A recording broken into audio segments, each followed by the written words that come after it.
Hi, welcome back to my channel. I'm Rachel, and today we are going to be diving into careers. This is for the multi-passionate person who has many interests, untapped creativity, and really just enjoys building something that is uniquely them. So if that's you, this video is meant for you. So let's dive into a portfolio career. What exactly is that? A portfolio career is comprised of a variety of roles rather than just one job at a single company. It can be a career that combines multiple sources of income, allowing you to diversify your workload and the types of work that you do. It also gives you this ability to tap into your unique skill sets. And I read this term that I absolutely love, and it is portfolio careers are career self-management. So there's a lot of autonomy to it. There isn't necessarily this natural trajectory that really fits everyone as it might in a traditional corporate work environment where you might start off as a junior level manager, then a manager, senior manager, director, and so on. A portfolio career is definitely more of a squiggly line path. So for me personally, I have had a portfolio career before there was really a name for it. I'd have a full-time job, maybe working in consulting, but then in off hours, I'd flex my desire to be creative and lean into other interests through creating content online. Even when I was extremely burnt out and working at a startup, I still made the time to lead event production for other brands because I love the creative outlet that provided.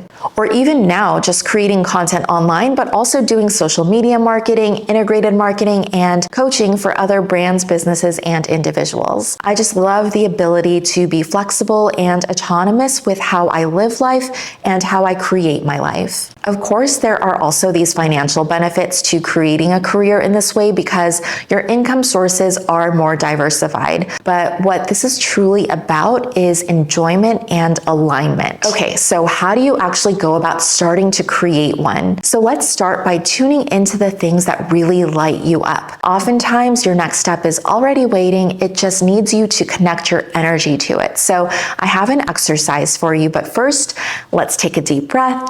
No pressure, no right or wrong answers. This is really just about noticing the things that already bring you energy and already bring you joy. So you can either grab a notebook or a fresh piece of paper or open up a fresh Notion page. FYI, I also have this as a free template for you in the description. So first off, let's reflect on high energy moments. Think back to a time when you felt deeply engaged, in flow, or excited about what you were doing. What were you working on and what made it feel so fulfilling? Try to be as specific as possible here. For example, was it writing, teaching, problem solving, helping others?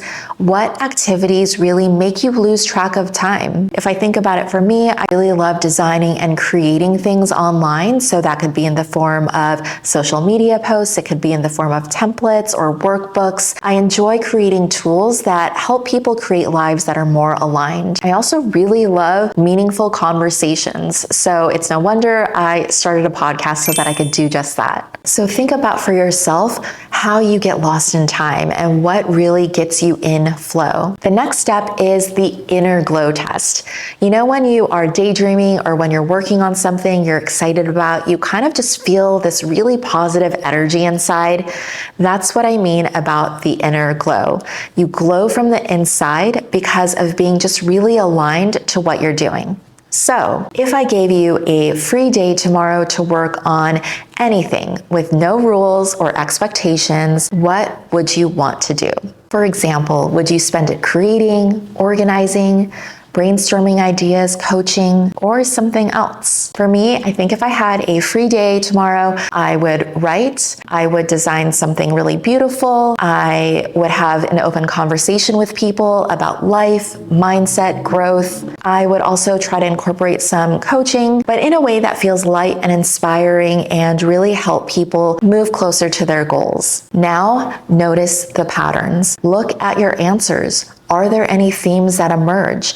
Do you notice that there's a lot more creativity that's popping up for you, a lot more deep connection, a lot more just problem solving and more logistical, operational things that are popping up in your head? This is your opportunity to really start to create themes, and notice the connections that are happening in your life. For example, if you love helping people, you could potentially lean into coaching or speaking. Next, think about the small joys and the micro moments in your life. What small moments in your everyday life bring you joy? Is it the deep conversation? Is it organizing your home, a creative side project? These small joys often hint at just your deeper strengths and your passions. So because I really love personal reflections, that's why I created a newsletter. I love writing and storytelling. So now the next step is your small, sweet step without the overwhelm. If you had to explore one of these today, what is a tiny way that you could start? Maybe it's reading a book, signing up for a class, getting some art supplies. I don't know what that looks like for you, but what is a small step that you could take to really align yourself to the things that give you energy? And this is now an opportunity to kind of create a little test for yourself. The thing about portfolio careers is that it's all about experimentation and not having a perfect plan. It's about starting and trying things out and seeing where things take you. If you love teaching, offer a free session to a friend. If you love designing, try creating something for yourself before taking on clients. If you love organizing, try sharing the tips on social media to see who it resonates with. This is your chance to get creative. So the action here is taking that one small, sweet step. Try one low stakes way to share your skill. And then after doing this, see what feels good. Do not focus on money and how to make this into a career. That just puts so much pressure on yourself. Just notice what energizes you and where you get positive flow from. What feels good, even in the smallest ways. And lastly, the time management of it all. For the multi-hyphenate, well, really for anyone, but the multi-hyphenate, there's tons more to juggle between seemingly. But the point of a portfolio career is to not just build something for yourself that is in alignment to you, but it's also about allowing space in your life for what brings you energy. Time management isn't about juggling a million things and cramming more and more in. It's actually about noticing what brings you energy and then leaning more into those activities and pursuits, and perhaps needing to release other things that aren't quite as aligned. Your portfolio career should feel like an expansion of you, not necessarily this never-ending list of to-dos and things that you have to get done. This is your opportunity to really start to create opportunities for yourself to feel more aligned to what you do with your time and your day. Instead of this linear path, perhaps you're more of a squiggly career made up with a lot of choose your own adventure paths. So I hope this video has helped you in getting started with building a portfolio career, what it might look like to start a portfolio career or get you thinking in that direction. I would love to know in the comments what lights you up personally, where your energy is going. And remember, this is an opportunity to allow your gifts and talents to work for you, not have them hidden away in a box.